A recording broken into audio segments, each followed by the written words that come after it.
அனைவருக்கும் வணக்கம். இன்னைக்கு தாவேகா சார்பாக பார்த்தீங்கன்னா கல்வி விருது விழா அப்படின்னு சொல்லி ஒரு விழா எடுத்திருக்காங்க. 10ஆம் கிளாஸ் பொதுத் தேர்வில் நல்ல மார்க் எடுத்த பிள்ளைங்களெல்லாம் கூப்பிட்டு வச்சு அவங்களுக்கு ஏதோ காசோலையெல்லாம் கொடுத்து அவங்களுக்கு ஏதோ பரிசெல்லாம் கொடுத்துருப்பாங்க போல இருக்கு. ஸோ இதுதான் அந்த விழா.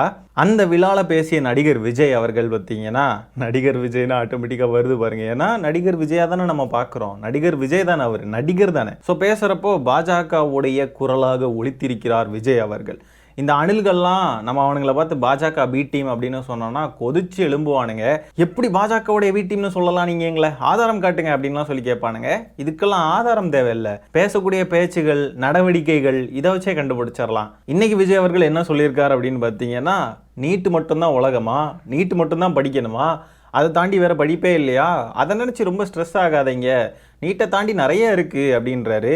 முதல்ல நீட்டுன்றது படிப்பே கிடையாது, நீட்டு மட்டும்தான் உலகமா அப்படின்னு சொல்கிறாப்புல. ஏதோ நீட்டு வந்து ஒரு தனி படிப்பு மாதிரி பேசுகிறாப்புல. எம்பிபிஎஸ் தான் படிப்பு, நீட்டுன்றது ஒரு நுழைவுத் தேர்வு, அவ்வளோதான். நுழைவுத் தேர்வை கொண்டு வந்து நீட்டு மட்டும்தான் உலகமா, நீட்டு மட்டும்தான் படிப்பான்ற மாதிரி பேசிக்கிட்டு இருக்காப்புல. டாக்டர் ஆகிறதுக்கு நீங்கள் எதுக்கு ஆசைப்படுறீங்க, டாக்டரை தாண்டி நிறையா இருக்குன்னு அப்படின்னு சொல்கிற மாதிரி தானே இருக்குது. டாக்டர் ஆகிறதுக்கு எதுக்கு ஆசைப்படுறீங்கன்னு யார் கேட்பா? நீ எல்லாம் ஏன் டாக்டர் ஆகிற, நீ எல்லாம் ஏன் டாக்டர் கனவு காண்ற அப்படின்னு யார் சொல்லுவா? பாஜக தானே. அதே மாதிரி ஆடு மாடு மேய்க்கிறது அரசு தொழிலாக்குவேன் அப்படின்லாம் சொல்லிக்கிட்டு இருக்கிறது யாரு? சைமன் செபாஸ்டியன். அதே வரிசையில் இப்போ விஜய் அவர்களும் டாக்டர் மட்டும்தான் படிப்பா அப்படின்னு சொல்லி கேட்குற கேள்வி யார் கேட்குற கேள்வி? பாஜக கேட்குற அதே கேள்வி தான். சாதாரண குடும்பங்களையெல்லாம் சேர்ந்தவங்களுக்கெல்லாம் எதுக்கு டாக்டர் கனவு அப்படின்னு சொல்கிற மாதிரி இருக்குது பாருங்க. இது எப்படி இருக்குன்னா, பாதிக்கப்படக்கூடியவங்களையே பார்த்து குற்றம் சாட்டுற மாதிரி இருக்குது. நீங்கள் ஆசைப்படுறது தான் தப்பு, நீங்கள் இந்த மாதிரி பண்ணுறது தான் தப்பு. யார் அதை பண்ணுறாங்களோ, யார் நெருக்கடி கொடுக்குறாங்களோ, யார் அந்த ஃபாசிச அணுகுமுறையை கையில் எடுக்கிறாங்களோ அவங்கள பார்த்து கேள்வி கேட்டு அவங்கள கழுத்தை நெரிக்கிறத விட்டுக்கிட்டு பாதிக்கப்படுறவங்கள பார்த்து கேட்குறது இருக்கு இல்லையா, அதை தான் விஜய் அவர்கள் பண்ணுறாப்புல, தெளிவாக பண்ணுறாப்புல.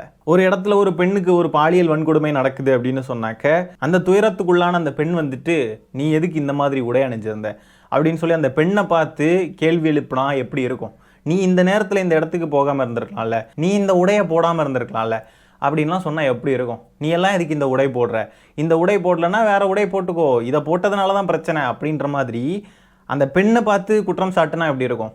அதே மாதிரி தான் இருக்குது, அப்படியே எக்ஸாக்ட்லி அதே மாதிரி தான் இருக்குது. யார் யார் என்ன படிக்கணும் அப்படின்றதெல்லாம் அவங்க உரிமை.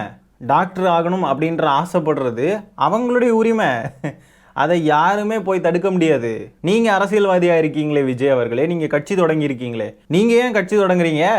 நீங்கள் வேறு ஏதாவது வேலை பார்க்க வேண்டியதானே அப்படின்னு சொல்லி விஜய் அவர்களை கேட்டால் எப்படி இருக்கும்? நீங்கள் நிர்பந்தத்தால் கட்சி ஆரம்பிச்சிங்க, அது வேற கதை. ஆனால் உண்மையாலுமே நீங்கள் மக்களுக்காக வரணும் அப்படின்லாம் சொல்லி நீங்கள் நினச்சிருந்தீங்க, அதனால அரசியலை நீங்கள் சூஸ் பண்ணியிருந்தீங்க அப்படின்னு சொன்னாக்க உங்களை யாராவது வந்து அரசியலை தாண்டி எவ்வளவோ வேலை இருக்குது, அதையெல்லாம் பண்ணலாம்லே அப்படி இப்படின்லாம் யாராவது பேசிக்கிட்டு இருந்தால் கோவம் வருமா வராதா? அதே மாதிரி தானே இது.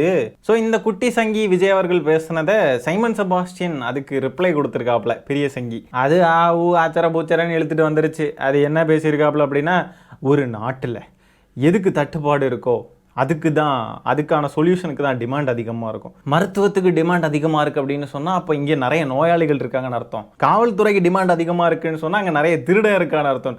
மென்டல் மாதிரி பேசிக்கிட்டு இருக்காங்க. ஐயோ, பாஜகவுக்கு அவங்க நடந்து போறதுக்கான வழியை அமைச்சு கொடுக்கறதுக்கு என்ன பாடுபடுறானுங்க பாருங்களேன். அடுத்ததான் அந்த மேடையில் பேசின விஜய் அவர்கள் எதிரமா சொல்லியிருக்காப்புல, நல்லவங்க, நம்பிக்கையானவங்க, ஊழலே செய்யாதவங்களையெல்லாம் பார்த்து தேர்தலில் தேர்வு செய்ய வேண்டுமா. இந்த எந்த லிஸ்ட்லேயுமே நீங்கள் இல்லையே விஜய் அவர்களே. நல்லவர், வல்லவர், நம்பிக்கையானவர், எந்த ஊழலுமே செய்யாதவர். பிளாக் டிக்கெட் விற்றீங்களே, அதெல்லாம் ஊழல் இல்லையா?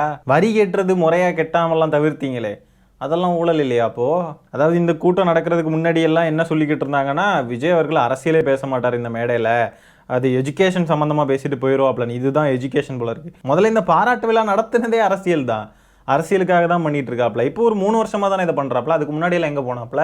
கூட்டமும் அரசியல், பேசுனதும் முழுக்க அரசியல் தான். மாணவர்களுக்கு தேவையான எதுவுமே பேசலை. மேடையில் ஏறி நீட்டு தேவையா, நீட்டு மட்டும்தான் படிப்பா அப்படின்ற மாதிரி லூஸ் மாதிரி பேசிட்டு வந்திருக்காப்ல.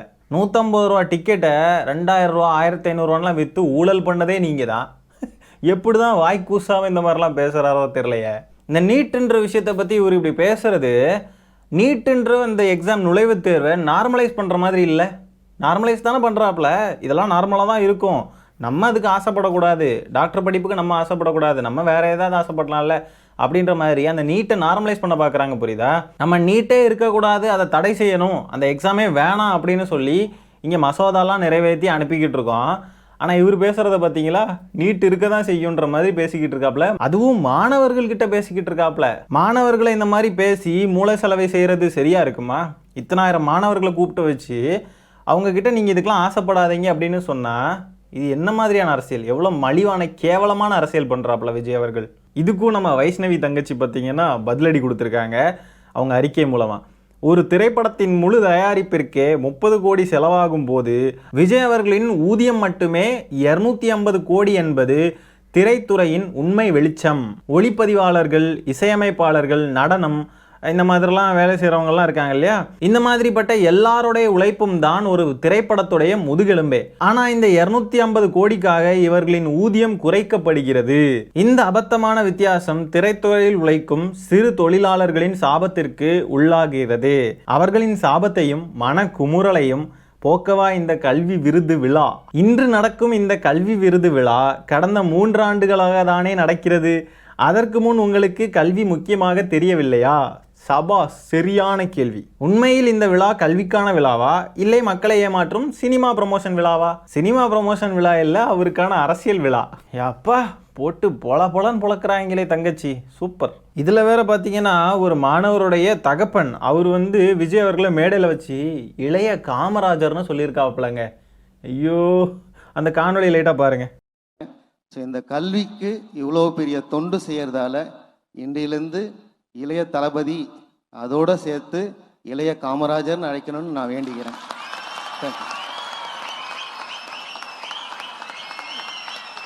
Thank you so much. ரொம்ப அனுபவிச்சு நடிச்ச படம் எது? படம்னு சொல்ல போனா ரசிகன்ல அதுல எனக்கு ரொம்ப பிடிச்ச ஒரு சீன் இருக்கு. அதாவது பொண்ணு நினைச்சு மாமியாருக்கு பாத்ரூம்ல சோப் போட்டு அதை ரொம்ப அனுபவிச்சு ரொம்ப இன்ட்ரெஸ்ட் எடுத்து பண்ணேன். ஆமா, காமராஜர் தான். காமராஜர். அந்த மாணவருடைய தந்தைக்கு நான் என்ன சொல்ல விரும்புகிறேன்னா, உங்களுடைய குழந்தைய இந்த அளவுக்கு படித்து நல்ல மார்க் ஸ்கோர் பண்ணி உங்களுக்கு நல்ல பேர் வாங்கி தந்திருக்காங்க. தயவு செஞ்சு நீங்கள் அதை காப்பாற்றுங்க. இவர் பின்னாடியெல்லாம் போய் இளைய காமராஜர்லாம் சொல்லி பேசி உங்களுடைய தரத்தை நீங்கள் குறைச்சிக்காதீங்க. அவரை என்ன வேணால் சொல்லி புகழ்ந்துக்கோங்க.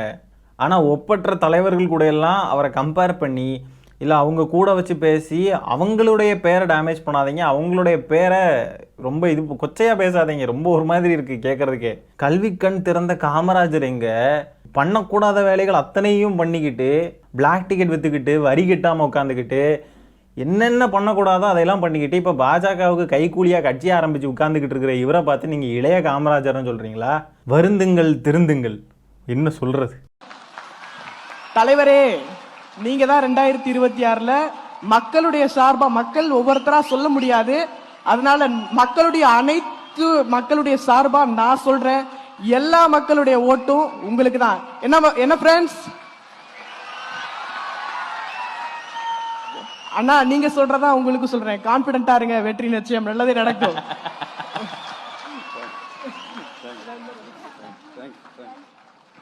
நன்றி தம்பி. விஜய் அவர்கள் எப்படி மானங்கெட்டத்தனமாக சிரிக்கிறார் அப்படின்றதான் சத்தியமாக புரியலை. எவ்வளோ கேவலமான அரசியல் பண்ணுறாரு இல்லையா? ஒரு மாற்றுத்திறனாளி பையன், அந்த பையனை இந்த மாதிரி பேச வச்சா இது நல்ல ரீச் ஆகும் அப்படின்றதெல்லாம் தெரிஞ்சிருக்கு. அந்த பையனையும் கட்டி பிடிக்கிறாரு.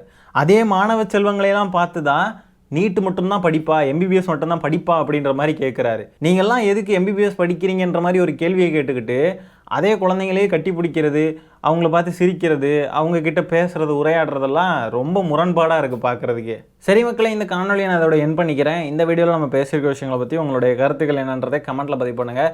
வீடியோ பிடிச்சிருந்தா ஒரு லைக்கை தட்டி விட்டு 4 பேருக்கு ஷேர் பண்ணுங்கள். முக்கியமாக நம்ம சேனலை சப்ஸ்கிரைப் பண்ணி வச்சுக்கோங்க. மீண்டும் இன்னொரு காணொலியில் சீக்கிரமாக உங்களை சந்திக்கிறேன். அது வரைக்கும் டடா, பை, டேக் கேர்.